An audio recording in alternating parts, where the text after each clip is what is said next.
આશીર્વાદ પરમ પૂજ્ય પ્રમુખ સ્વામી મહારાજ. વિષય ગુરુની અનુવૃત્તિ. એમ શાસ્ત્રીજી મહારાજ જ્યારથી મળ્યા એમના દર્શન થયા અને એમણે દર્શન કરીને સાધુ થવાની વાત કરી અને સાધુ પણ થયા. અને ત્યાર પછી એમને અભ્યાસની વાત કરી. અભ્યાસે પણ એમની આજ્ઞા મુજબ થયો અને એ પ્રમાણે પણ હતું. ઘરેથી જ્યારે નીકળવાનું થયું ત્યારથી એક શબ્દો પડેલા કે શાસ્ત્રી મહારાજ રાજી થાય એમ કરવું. એટલે એ પણ એક દળતા હતી કે આપણે શાસ્ત્રી મહારાજ એમ કેમ કરવું અને એમની આજ્ઞા પાડીને સુખ્યા રહેવું અરે કથા ભજન કરવું એ ધ્યેય હતો. એટલે એ રીતે પણ સ્વામીજીએ આજ્ઞા કરી. એટલે આપણા મનની વાતો હોય પણ કે અમારે એમ કે અંગ્રેજી ભણવું હતું. સ્વામી કહ્યું ના નથી ભણવું, આપણે સંસ્કૃત ભણો. તો એની અંદર પણ આપણે એમ થયું કે હવે સ્વામી જે રાજી થતા એમ કરીએ તો એવી રીતે થયેલું છે. પણ એક જ વસ્તુ હતું કે એમને રાજી કરીએ અને એ કેમ રાજી થાય અને આપણું કહેવાય આપણાથી આ સેવા એમને આપી છે કેમ સારી રીતે કરી શકીએ એ ધ્યેય હતું. જે હોય તે બાબતનું તો કહેવાનું શું છે કે મોટા પુરુષ આપણને જ્યારે મળ્યા છે તો મોટા પુરુષનો જે મહિમા છે એ જ્યારે આપણા જીવમાં થાય, જેમ શ્રીજી મહારાજનો મહિમા 500 સંતોને સમજાયો તેને માટે ફના થઈ ગયા. એનો બીજો વિચાર જ નહીં કે જેમ મહારાજ કહે છે એમ જ કરવું છે. મહારાજની જ આજ્ઞા પાડવી છે અને એમને જ રાજી કરવા છે અને એમની આજ્ઞા પ્રમાણે બધાએ સંતો એમ કે સમર્પણથી બધી સેવાઓ કરી. પણ એક ધ્યેય હતો એક જ કે એમને ભગવાન શ્રીજી મહારાજને રાજી કરવા છે. એ રીતે આપણે પણ એક મનમાં ધ્યેય હતો કે શાસ્ત્રી મહારાજ કેમ રાજી થાય એ કરવાનું અને શાસ્ત્રી મહારાજની જે મરજી હોય એ પ્રમાણે હતું. એમાં પછી બીજો વિચાર નહીં.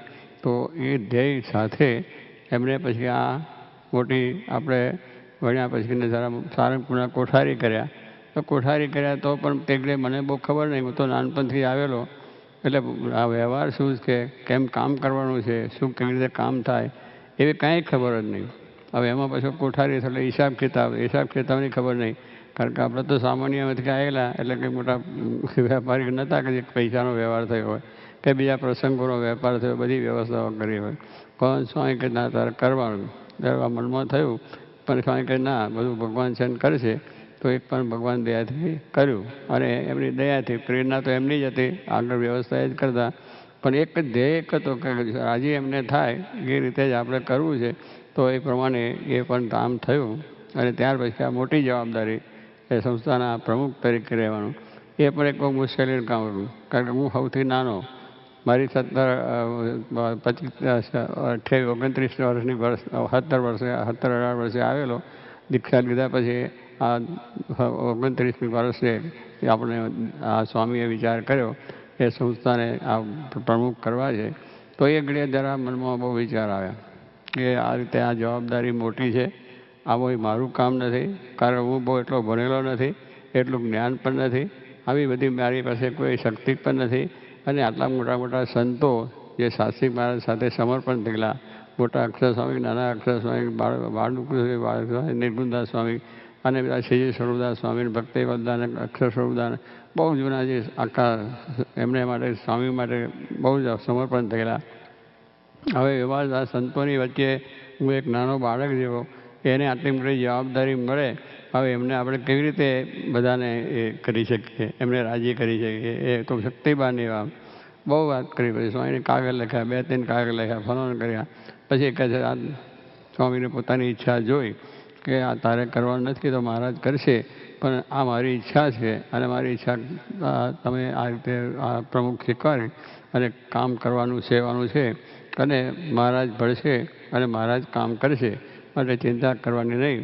એટલે એમનો રાજી જોયું કે ભાઈ એમનો ઈચ્છા છે, એમની મરજી છે, તો પછી આપણે ઝંપલાવવું, પછી આપણે જેટલું થાય એટલું કરવું અને બાકીનું સંભાળશે એવો પાછું મનમાં દરડાવ હતો કે ગમે જે થશે તો પણ આપણે એ કામની સેવા જે મળી છે કરવી અને બધાની સાથે મળીને કરવાનું હોય. એમાં કેટલા વિક્ષેપો આવે, કેટલા વિઘ્નો આવે, એમાં પણ એક જ વિચાર રહ્યો ભલે વિઘ્ન આવે, કોઈ આપણને અપમાન જેવું કરે, કોઈ બોલી નાખે, આવડતું નથી ને આવી રીતે બધું. એટલે ઘણી રીતની વાતો થઈ પણ એક જ વિચાર હતો કે સ્વામી રાજી કરવા, નિશાન એક જ એ વસ્તુ ઉપર થયું. અને ત્યાર પછી આ જ્યારે શાસ્ત્રી મહારાજ આ ધામમાં જવાની વાત થઈને પદ સોંપ્યું ત્યારે એમને આ પ્રમાણે વાત કરીને કહ્યું કે આવું છે. પછી સ્વામીએ ત્યાં જ્યારે ચાદર ઓઢાડી એટલે જોગીમાને બોલાયા અને જોગીમાને સ્વામીએ કહ્યું કે જો અમને દીક્ષા આપીએ છે તો તમે હાથ એમના માથા ઉપર મૂકો અને તમારા જેવા સાધુતાના ગુણ આવે અને આ સંસ્થાની સારામાં સારી સેવા કરી શકે.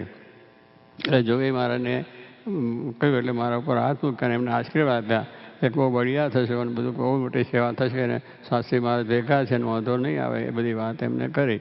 પછી શાસ્ત્રી મહારાજે જોગીમાને કહ્યું તમારે એની ખબર રાખવી અને મને કહ્યું કે તમારે જોગીમાને રાજી કરવા એ કેમ કરવાનું એટલે આ બે વસ્તુ પછી વહી. એટલે ત્યારથી પણ એક નક્કી થયું કે મારે જોગી મહારાજને પણ રાજી જ કરવા છે.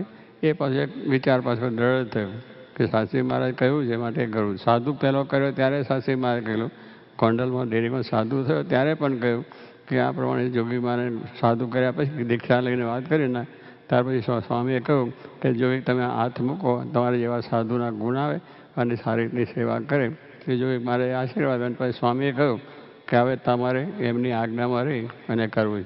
એટલે 2 વખત એમનો આદેશ મળ્યો હતો. એટલે જોગી મહારાજના ઝાંસીમાના ધામમાં ગયા પછી પણ મને બીજો કોઈ વિચાર જ નથી આવ્યો કે જોગી મારે કેમ કરવું, કારણ કે વહીવટ મોટો છે, વહીવટ કરવાનો એમાં કેટલા પ્રશ્નો કેટલી મુશ્કેલીઓ એ બીજું હરિભક્તોને રાજી રાખવાના, હરિભક્તોનું કામ કરવાનું સંતોષ સાથે.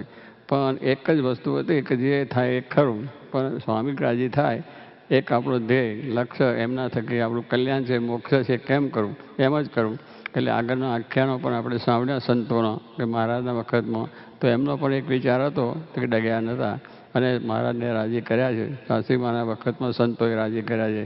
આવી રીતે બધું જ કાર્ય માણસ જ્યારે મોક્ષ માટે આવે છે, કલ્યાણ માટે આવે છે તો આધ્યાત્મિક માર્ગની અંદર બીજું કંઈ જોવાનું ન હોય, ભગવાને ગુરુ સામું જોવાનું હોય. એમની શું મરજી છે, એમનો શું વિચાર છે, એમને શું ગમે છે, એમને શું રૂચે છે એ જ વિચાર ઉપર ચાલવાનું. પછી બધું ઘણું આગુ પાછું હોય એ જોવા જઈએ તો કોઈ દાડો આપણું કશું પ્રોગ્રેસ ના થાય. આપણે જતાં તેને ત્યાં જ રહીએ.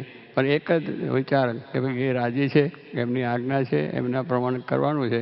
તો એ રીતે મનુષ્ય મુખ્ય આધ્યાત્મિક માર્ગ એ એક જ એવી વસ્તુ છે કે એમાં બધું કોઈનું જોવા જાવ તો કંઈ પાછું પડે નહીં કે આ થશે કે નહીં થાય એવા બહુ વિચાર નહીં. એ મોટા પુરુષને સંભાળીને આપણે થવાનું છે અને થશે. ના થાય તો એમની ઈચ્છાની વસ્તુ છે, ભગવાન કરતા છે, એ જે કરશે સારું કરશે. આપણે કામ આદરું કદાચ ના થયું તો જાણીએ કે ભગવાન કરે છે, ભગવાનની ઈચ્છા મુજબ થાય છે.